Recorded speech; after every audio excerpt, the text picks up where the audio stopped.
Ang kasamahan ni Jason Baizon at ang kanyang coach dapat raw sibakin.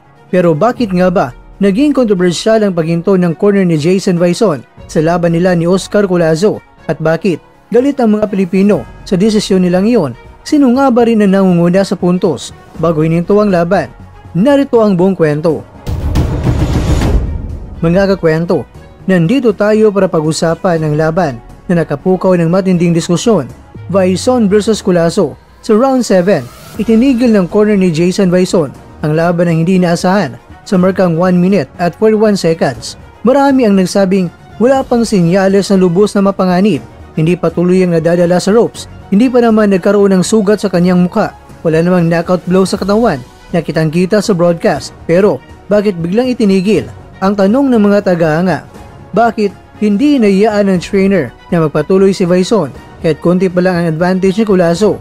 May nagsabing too safe ang mga coach, pero ang ibang mga eksperto ay nagsasabi na competitive pa rin si Baizon. May mga clean punches pa rin siya. Ang ibang mga taga-subaybay ay galit dahil parang ibinenta nila agad ang laban, hindi man lang nabigyan ng pagkakataon na makabawi sa round 7.